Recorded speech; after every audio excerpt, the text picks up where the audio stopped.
Hello বন্ধুরা, নতুন video নিয়ে চলে এলাম। বুধবারে যে 20 মে যে মিটিংটা হয়েছে মেমোরি বোর্ড মাঠে,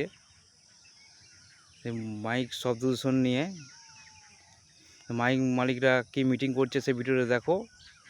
আর বাংলা বক্সের ভিডিও এখন এই কদিন বন্ধ থাকবে, কিন্তু আমি মেদিনীপুর বাইরের যে গিয়ে ভিডিও দিই, ডিজে সার্জেন্ট পাওয়ার মিউজিক অন্য অন্য ডিজে সেটআপের। তো আমার চ্যানেলটা ফুটো ফরওয়ার্ড রাখবে, সাবস্ক্রাইব করে রাখবে। দেখো মাইক মালিক কী বলছে। এখানে বেশি রানিং এবং বেশি চলতি 30 স্পিকার বক্স।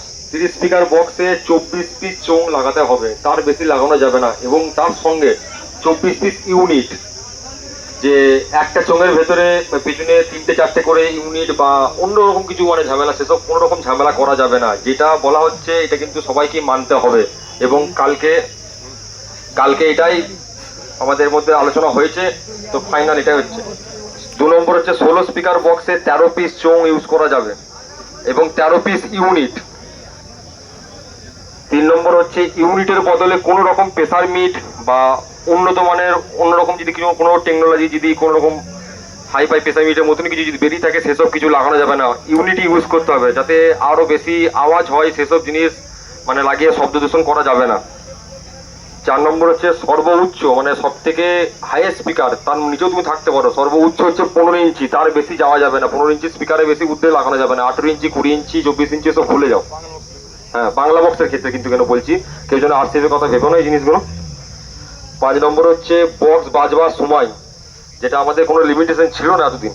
তো সকাল 6টা থেকে রাত্রি 10টা, এটা হচ্ছে যে কোনো ঝাপান চলে বা সব কিছুটাই একইভাবে চলবে। এবং যে কোনো এক রাতে কালী পুজো, সেই এলাকাতে প্রায় জায়গায় চৈত্র বৈশাখ জ্যৈষ্ঠ এক রাতে কালী পুজো। এবার যারা এক রাতে কালী পুজোতে, অনেকজন এখন প্রশ্ন করবে বা অনেক পার্টির ছেলেরা বা অনেক মাইক মালিকরাও বলবে যে এক রাতে কালী পুজো আমরা বেশি ভাড়া কাটি। তো তাদের উদ্দেশ্যে একটাই বার্তা, প্রশাসনের কাছে পারমিশন বলতে থানা প্লাস এমএলএ কাছে লিখিত দরখাস্ত নিয়ে আসবে। এবং যতগুলো সেট থাকবে সেই ফিল্ডে, 10টা হোক 12টা হোক, সমস্ত মালিকদেরকে একটা করে জেরক্স কপি দিতে হবে, যাতে কোনো রকম ভবিষ্যতে সেই মালিকরা না প্রবলেমে না ফাঁসে। 6 নম্বর হচ্ছে কোনো রকম নন স্টপ ডায়লগ এবং কোনো খারাপ ভাষায় কোনো রকম ডায়লগ বাজানো যাবে না, যেটা এতদিন চলছিল। এতদিন চলেনি, কিন্তু কিছুদিন আগে থেকে চালু হয়েছে। তো সেই যেহেতু জিনিসগুলো একদম পুরোপুরি বন্ধ, ক্যাসেট বাক্স থেকে ডায়লগ ক্যাসেট একদম মালিকদেরকে বের করে নিতে হবে। 7 নম্বর হচ্ছে 16 ও 30 স্পিকার বক্সে কোনো রকম 16 ও 30 স্পিকার বক্সের সামনে কোনো রকম যে পেটে যে চোঙগুলো বাঁধা হতো আমাদের 30 স্পিকার বক্সে 24 পিস, কেউ 30 পিস, কেউ আবার 36 পিসও লাগিয়ে দিত। তো বক্সের সামনে কোনো রকম চোঙ লাগানো যাবে না, যা হবে অনলি রাউন্ডে।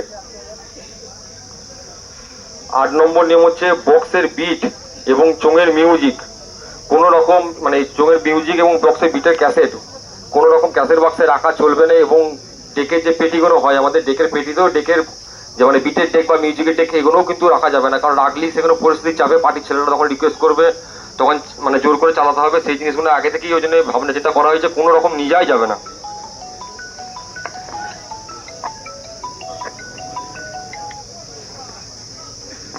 ডিজে গানের মধ্যে কোনো রকম ওয়ান স্টেপ হামিং, যে ওয়ান স্টেপ যে গান মেদিনীপুর স্টাইলে আরসিএফে যে গান চলে, কোনো রকম ওয়ান স্টেপ হামিং গান বাজানো যাবে না। নর্মাল তোমরা যদি রোড শো হয় বা মুখোমুখি যদি হয়, ডিজে গান বাজিয়ে সেখানে পজিশন করো বা পাবলিককে আনন্দ দাও, কিন্তু কোনো রকম ওয়ান স্টেপ হামিং বা লং টান, তো একবার আগেই বলেছি বিট বাজানো যাবে না। তাও এই ওয়ান স্টেপ গানটাও কিন্তু বিটের মধ্যেই পড়ে, তাই ওয়ান স্টেপ গানও কোনো রকম বাজানো যাবে না।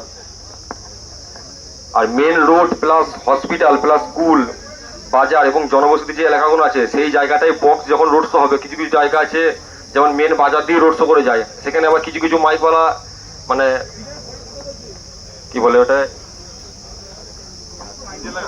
যেখানে জনবসতি এলাকা, সেসব জায়গাগুলোতে আরো কাঁপানোর জন্য সেই জায়গা থেকে ননস্টপ একদম বেশ চালিয়ে দিল, ডায়লগ চালিয়ে দিল। সেই জিনিসগুলো আগে থেকে বন্ধ করতে হবে, ঠিক আছে? কারণ এই জিনিসগুলো দেখি মানুষের বেশি চোখে লাগে এবং প্রশাসনের চোখে যায় এই জিনিসগুলো।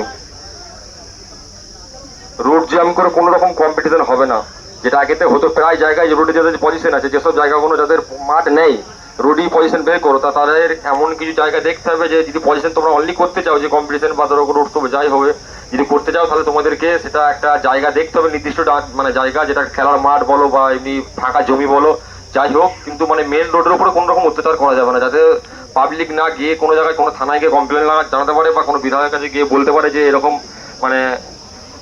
উৎপাত করছে মাইকের লোকেরা, সেই হচ্ছে ব্যাপার। তো এই কটা নিয়ম আপাতত আমাদের করা হয়েছে, এবার এইগুলোকে সবাইকে মান্যতা দিতে হবে।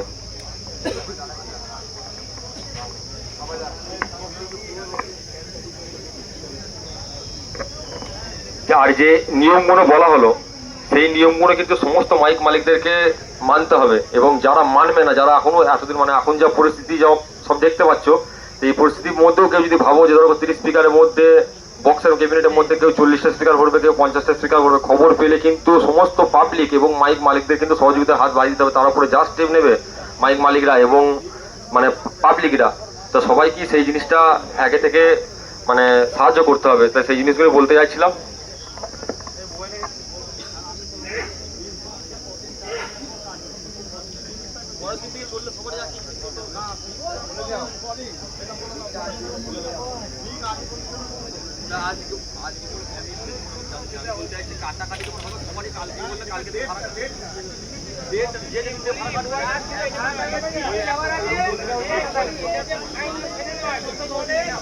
যদি মনে হয় যে কেউ অনেকে আছে তো কাটিং করে শাটিং করে পাটিং করে যেন হয় না, এটা আপনাদের প্রত্যেকে অনুরোধ, এটা যেন হয় না। যদি মনে হয় যে সন্দেহ হয়, সেটা কিন্তু তার বক্সটা কিন্তু কাপড় চাপা দিয়েও মালিকরা দেখতে পারে, হতার কাছে যদি ইয়ার দেখালো না,